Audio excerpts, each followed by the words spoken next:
In this video I'm going to show you how to get your business listed in Google Places. Google Places, they used to call it Google Local, but they call it Google Places now, enables you to get your business listed as a map listing in Google. And so when somebody searches for your particular business in your particular area, it's going to show a map with the location of your business on it. Just to give you an example here, I'm searching here for restaurants in Glasgow Merchant City, and if I scroll over a bit you can see that there is a restaurant listed. It's Guy's Restaurant and Bar, and you can see it shows where this particular restaurant is and some information about it. You see they've uploaded some pictures and so on. And if you have a bricks and mortar business where you need to have customers come through the door, this is a great way to encourage them to do that. Also, when you have your business listed in Google Places, it has a listing on Google Maps. Now here's the Google map of the same part of Glasgow, and you can see we've got Guy's Restaurant and Bar listed here. So whenever anybody looks on this particular part of Google Maps, it will see the advertisement for Guy's Restaurant and Bar. And it's a completely free service that Google offer.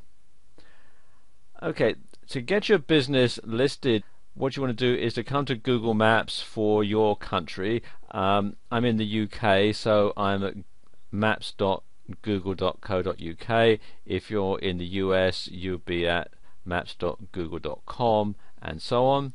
And then click here on this link where it says put your business on Google Maps.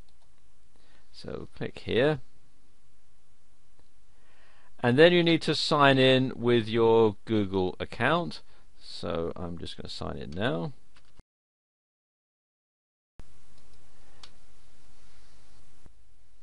It takes you through to this page, and the first thing you have to do is see if the business is already listed. And you do that by entering the business's main telephone number in this box here. So I'll go ahead and do that now. And then click here on Find Business Information. And it says no address found for a business using, and the phone number there. Add your information below. Well, I'm not surprised that it's not finding a business for this phone number, because this is a made-up phone number, it's not a real one. So you then need to enter the basic information in here. You want the country, which you can choose from this drop-down menu.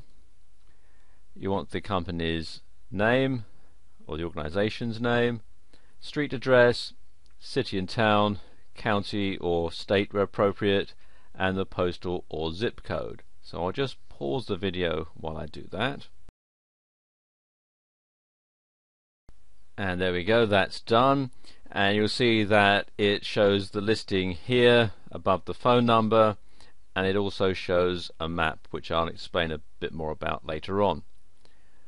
Okay, if the company has more than one phone number, you can click on this link to add those phone numbers in there. Then you want the email address for the company and its website. If it doesn't have a website, you can check this box here that says I don't have a website. But if you do have a website, it's a good idea to add it in, because then people can click on the link from the listing. Then you want to enter a concise description in here. As you can see, it says 200 characters. If you do put a description in, it's not compulsory, but if you do, make sure that it's got plenty of keywords that describe your business. And then you want the category, and this is very important, and you can have up to 5 categories that you can list your business in. Now let's say this is a law firm, and you'll see that it doesn't actually have a category law firm, but it does suggest some alternatives. So let's say that this is an attorney, and if you want to add another category, let's say that this is an attorney that specializes in a particular type of case law, then I could click here on this link to add another category, and it would get listed. As it says here, you can have up to 5.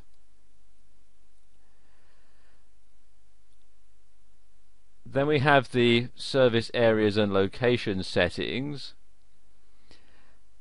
and you can choose the top radio button is set by default, which is all customers come to the business location, or you can select yes, this business serves customers at their locations. So for example, if you provide services like delivery or home repair, then you would click here on this radio button. Then you have the hours of operation, and you can select them here, or you can not specify.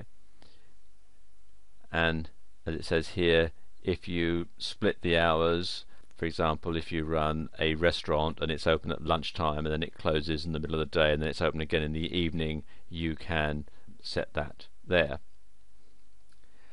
Then we've got the payment options, and again, if you have a restaurant or a retail store, you'd want to check as many of these as apply, as many of these tick boxes, so that your customers know how they can pay you. Then there's photos, and like in the restaurant example that we looked at earlier on, you can have some photographs in your listing. As it says here, you can have up to 10. So if you want to have the exterior of your building, or a photograph of your products, or like in the earlier restaurant example, they actually had some photos of their meals, then you can either upload them from your computer by clicking on the browse button, or you can click on this radio button and upload the photograph from elsewhere on the web. Then there's videos. If you have a YouTube video, you can add a listing to it here. Simply paste the URL in this box here and click add video. And then there's any additional details that you might want to add. You would put the category in this box here on the left, and the details here on the right. So you can customize it so that you can give as much information as possible to potential customers. And you can see the examples they give here, like parking available and yes. So if you were going to do that, you'd put parking available in this box here on the left, and yes here in this box on the right. I'll just scroll over a bit here and show you. You've got the map, and this particular map is spot on. The address that I've given is a real address for a building in London. The company is actually fictitious, but the building is real, and this marker is spot on. If it was not correct, I could click here on this link and then use the mouse to move the marker around till I found the right location for it. Okay, and when that's done, if you're happy with the information, you can click here on submit.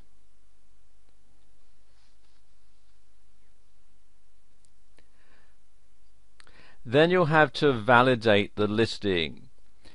Now in the UK this can only be done by postcard. Google will send you a postcard and then you'll follow the instructions on it to validate the listing. In the US you can actually validate it by phone.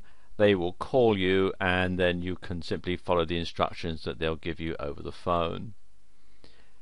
When you're validating by postcard, you can also have a contact name, which is useful if the organization is quite a large one, so it makes sure it gets through to the right person. One other thing that I need to point out that's very important is when you set up your Google Places listing, you must use a Google account or an email address that belongs to your business. The reason for this is once the listing has been validated, it will be tied forever to the email address that was used to set it up. So if you have one of your employees use their own personal email address, then if that employee leaves and you need to change any of the listings, say your company moves to a different location, or you change the opening hours, or you change the phone number, you're going to have a bit of a problem. So you want to make sure that this is your own company email address and your own company Google account, so that if you ever need to log back in and change this listing, you can easily do so. I've used my own Gmail account to set this particular demonstration up, but because this is all fictitious, that doesn't really matter. But if you were doing this for real, and certainly if I was doing this for real, I would want to make sure that this was an email address that was linked to my business. And then to complete your listing, all you do is come down to the bottom and click here on Finish, and then that will set the wheels in motion to get your account set up.